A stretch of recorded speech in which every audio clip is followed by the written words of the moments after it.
John Villarreal here for Conservative New Media and the John D. Villarreal Syndicated Radio Show. Now, we just saw this amazing event, this quaint, intimate situation here with Governor Palin. It was one of 3 events that went down today, brought to you by the Liberty and Freedom Foundation. And Victor, you're the executive director. You brought Sarah Palin here. I think you had a smashing, successful first event. I like that it was different. I like that it had some interchange. This was a very different Palin than most people have seen.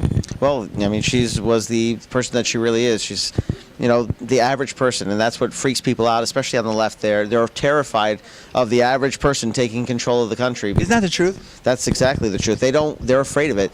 They're worried that their power base will erode. They're afraid that they'll lose this grip that they have over the country, and they don't want the average person to be in control. Because they like government. They want to have government control, and here's a woman who, as she said, she ran for city council, and she ran for mayor of a small town in Alaska, and where's Alaska, and stuff like that. And then pretty soon she's governor, and then she explodes on the national scene, and people gravitate towards her because, like you said, she's so real. But this event here, talk to us a little bit about what some of her remarks and what went down in the room here with the small setting. I think she said some really important things. Well, she did, and she spoke to the people that were here.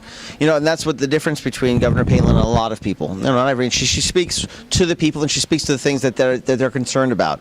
And then she helps ease their fears that no one listens to them. That she helps them feel like somebody's listening to what they're having to say, and that someone's going to be their sort of advocate out in the national scene. And that's the biggest part of Sarah Palin. And that's kind of what you're trying to do with the Liberty and Freedom Foundation. Right. You're talking about that conservatism is down for everybody, that it's here for everybody. That's what we say at Conservative New Media. And here with what you guys are doing, you talked about the 2 important things that you want to do in terms of reaching young people and reaching Hispanics. Tell me some more about that. Well, that's just it. We want to change the face of conservatism. We've allowed the left to try and make it out to be like it's the Monopoly guy. He's got a big top hat and a monocle and a big mustache, counting his money over in the country club, and that's not what a conservative is. I mean, look at these lovely ladies. I know. We got a lineup here, and we're gonna get it. Look at this.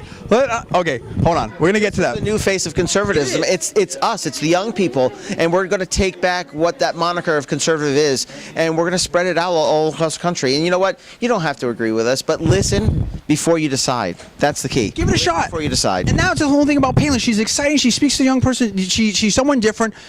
Hold that thought. Let's talk to some of this new conservatism here. Now, we've already talked to the Ukrainian hottie, Ellie Varbanets. Now, you talked about outside the difference between, being over here in the Soviet Union and some of the similarities that you've seen with this Obama policy. Having seen now Governor Palin for hours and volunteering at this event, what do you come away from thinking about here, and where do you think that this election is going to go and the impact of someone like a Governor Palin can have?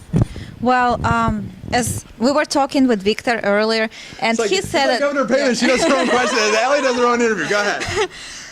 Yeah, so Victor said that they knew it's not going to be a really huge event. We're not going to get thousands of people here, but we need this. We need to encourage those conservative people here that are always feeling intimidated. Yeah, just in the middle of this liberal paradise, the People's Republic of Bay Area, Silicon Valley, whatever. But we really needed this support. We needed this encouragement. And I'm on fire. After I saw her, Sarah Palin, she's so encouraging, and she really talks like a regular American people, just the real people you meet, anywhere on the street. Even here, this intimate crowd was rocking. It was really, so many applause. Yeah, it was a lot of applause, and it was really intimate too. I felt really connected with her, with what she said, just rings the bell. And I want to encourage all the women there and young people as well to just get involved. And if you're young, you can go join Campus Liberty Movement. www.campuslibertymovement.com, so you can get in the mix. And of course, the young people, you can join the Freedom Liberty Foundation. This is awesome. Yeah, Liberty and Freedom Foundation. Liberty-freedom.org. Liberty-freedom.org. That's what I'm exactly, talking about. Yeah. Hold on, I want to hold that thought. Now, Elle, Miss Kentucky here. Come here. Let's talk to you for a second. Now, all right. Now, talk to me about this situation. How did you get involved with Liberty Freedom Foundation, and what did you think about Governor Palin's remarks today? I got involved with the organization a little while back, and what really encouraged me was how they have so much courage in their convictions, and the ability to take the scariest areas where we're afraid everyone's afraid to speak up. Everyone's hiding under their covers and putting out these conservative values and saying, here we are.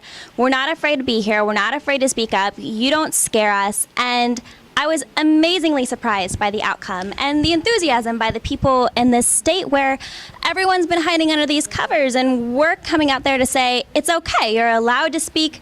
You're allowed You can be a conservative in the Bay Area. You can be a conservative in the Bay Area and not be afraid. Now, Crash, that's your nickname. I know, Elizabeth. Come here, come here. See, this woman's from San Antonio. I can do that because I was born in San Antonio. Now, Crash, hold on. Don't go anywhere, girls. Hold on. Now, let's talk about this. Okay. Are you worried that if the Republicans don't win this election, that we're in a deep problem here in the United States? Fiscally and economically, yes. And as an independent, that's where my concerns are. I feel like that's how I can connect with the conservatism movement. So, yes. Okay. I love it. Now, come here. Let's get these. Come here. I want to know, because there's all kinds of speculation. Do we lose Victor? We may have lost Victor temporarily. That's fine. How many of you would vote for Governor Palin for president? I would. Absolutely. I would. See, she's connecting with people. Do you think she's running? I don't know. I'm not at liberty to say. I think she is. I think she is too. I think that Sarah Palin is running, and I think she's going to win. Answers. See, that is. Now, okay, what's your prediction for the Republican the election this time? Do you think we're going to win the House? Do you think we're going to win the Senate? What are the numbers? And what about California, Meg and Carly? Well, John, I'm a woman of faith. I'm praying a lot about it. I mean, I know it's going to take a miracle. A few prayers for me. I need it.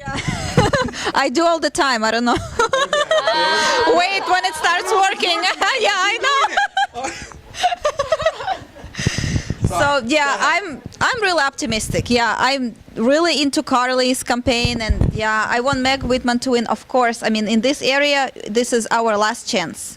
Al, what do you think? What do you think? Do you think the Republicans take the House? Do you think we retire Nancy Pelosi? What about the Senate? And what about California? Retire Nancy Pelosi? I have not a single doubt in my mind, and I'm pretty sure everyone in the area agrees with me on that one. As far as the Republicans taking over, I'm all for it, and I am totally enthused by everything I saw tonight. That there's not a doubt in my mind that we can do it. It's just about getting everyone out there, getting them to vote, getting them registered, and firing people up. And it's events like this that do that. See? That's the kind of enthusiasm that Sarah Palin generates. Now, here's the thing. A lot of people try to make a caricature of Sarah Palin, saying, oh, she doesn't know anything. Oh, she's not experienced enough. Oh, she can't run. Now, all of you guys have said that you'd vote for her and that she might be running. Tell me about the vibe that you got being this close to her. What kind of sort of brain power she has, what kind of humanity she has. You saw her interacting with some special needs kids. You saw her talking to some people even though she's just dead tired, Talk to me just about the person and how you take the measure of the woman. Well, I definitely think that she reaches quite a widespread population because she is so down to earth and she is a real person. And obviously she has that message that she is so strong in her convictions, and I agree with a lot of the things that she says. So, yeah. Were you impressed? I mean, were you happy? Did you see someone that can think on their feet? Did you see someone that has compassion? Absolutely. Well, she didn't come up there and throw a bunch of statistics in your face. She came to talk to the people like a person, like a mother, like a wife, like someone who's dealt with the exact same issues. So I think she really met everyone at eye level on everything that they were concerned about. And, she's a people person, and she's a people figure, and she knows how to reach the hearts of people because she gives that attitude about herself where it's really easy to be. She's approachable. It's just like sitting around a coffee table with her almost. You can look at her and Todd was here. He was hanging out, the snowmobile champion. Exactly. Familiarize yourself with her in any way. Now, not to be cheesy, but kind of wrapping up, I mean, when you see someone that is so accessible like that, that's so normal like that, that is a woman with that kind of firepower and yet that kind of sort of down to earth, does it kind of motivate you, like you can feel like you can do what, does it show you that you can kind of do it too? Yeah, absolutely. I mean, it gives you a lot of fire because, you know, she's just like one of us. And here she came from Alaska. I'm from Kentucky. Anybody can do it. You just have to have the strength. You have to have the courage, and you can't be afraid to speak what's on your mind. And I think that goes for everybody, and especially the conservatives in this area today. I love it. I thank you. I thank you, Ellie, Elizabeth Crash, Victor, Chelsea, JD, everyone who put this fantastic event all together. We've brought it to you, Conservative New Media and the John D. Villarreal radio show right here. We've showed you the inside stuff. Sarah Palin came to San Jose. She saw, she conquered it. She won this crowd over. She silenced the critics. And I think that you have to look for her in 2012 because I believe that she's running, and I think she's got an excellent chance to win. Reporting for Conservative New Media and the John D. Villarreal radio show, I'm John D. Villarreal, and we'll see you next time.